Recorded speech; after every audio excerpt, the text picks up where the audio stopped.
Hello' everyone, মোক পাহৰি গ'ল নেকি? প্ৰায় 40 দিনমান হ'ল নেকি আপোনালোকৰ পৰা দূৰত থকা। ভাল লগা নাছিল, তথাপিও বাধ্যবাধকতাত কিছুমান ঘৰুৱা সমস্যা হেতুকে আপোনালোকৰ পৰা দূৰত আছিলোঁ। এতিয়া আৰু সেই সময় নাই।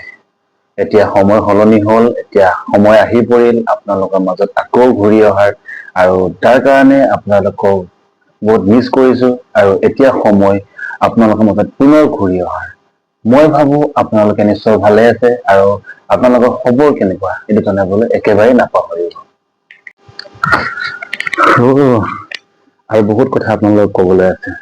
এতিয়া কথা হ'ল, আপোনালোকে যিখিনি মৰম দিলে মোক 2-3 মাহ আগত, সেইখিনিৰ পৰা আপোনালোকে একেবাৰে আঁতৰি নাযাব। আৰু অধিক মৰম লাগিব, আৰু অধিক আপোনালোকক মৰম দিবলৈ চেষ্টা কৰিম। আপোনালোকে দিয়ক, মই দিম।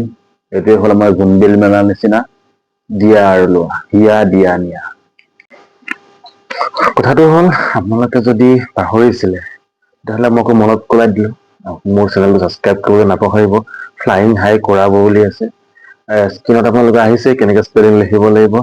ফ্লাইং হাই কৰাব মই চেঞ্জ নকৰাৰ কাৰণ বহুত আছে, কাৰণ মোৰ ইয়াটোৰ লগত এটা ইমোশ্যন জড়িত হৈ আছে। সেইকাৰণে মই চেনেলটোৰ নাম চেঞ্জ কৰা নাই এতিয়ালৈকে। যদি পিছত কিবা সমস্যা হয় তেতিয়াহ'লে মই নিশ্চয় এইটো অলপ চেঞ্জ কৰিব চেষ্টা কৰিম। এতিয়া আপোনালোকৰ ওপৰত নিৰ্ভৰশীল গোটেইখিনি। এতিয়া সময় আহিছে, আপোনালোকে মোক সহায় কৰি যাওক। মই নিশ্চয় সহায় কৰিম, আপোনালোকক সহায় কৰিবলৈ চেষ্টা কৰিম। আপোনালোকৰ মাজত ইমান দিন নাছিলোঁ, অলপ বেয়াও লাগি আছিলে। যিখিনি মোৰ পৰিয়াল হৈছিলে, সৰু পৰিয়াল এটা, আকৌ ঘূৰি আহিছোঁ। ত' ষ্টে টিউন। অ'কে, ত' লাষ্ট এটা, চেনেলটো ছাবস্ক্ৰাইব কৰিব। আৰু যদি কোনোবা কৰাও নাছিলে তেতিয়াহ'লে তেখেতসকলক কৈ দিব যে এনেকুৱা এটা চেনেল অসমত আছে, য'ত নেকি যদি ছাবস্ক্ৰাইব কৰি আহে তেতিয়াহ'লে যিকোনো পৰীক্ষাৰ কাৰণে, সকলো ধৰণৰ পৰীক্ষাৰ কাৰণে উত্তীৰ্ণ হোৱা একেবাৰে সহজ হৈ যাব। আৰু মোৰো নিশ্চয় আপোনালোকৰ পৰা শিকিবলৈ বহুখিনি আছে, একেলগে শিকিম। ত' কোনো ধৰণৰ ক্লেইম নহয় যে মানে মোৰ ইউটিউবত থাকিলে আপোনালোকে পৰীক্ষাত পাছ কৰি যাব, কিন্তু সহজ নিশ্চয় হ'ব। কাৰণ আপোনালোকৰ পৰা শিকিম, মোৰ পৰাও শিকিব। ত' যেতিয়া আমি আদান প্ৰদান কৰোঁ না, তেতিয়া আমাৰ যিকোনো বস্তুৱে আমাৰ শিকাত বা বুজাত একেবাৰে সহজ হৈ পৰে।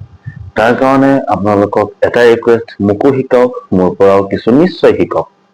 মই ক্লেইম নকৰোঁ বা মই ডাঠি নকওঁ মোৰ পৰা আপোনালোকে শিকিবই বুলি, কিন্তু আপোনালোকৰ পৰা যে মই শিকিম এইটো কিন্তু চিয়ৰ।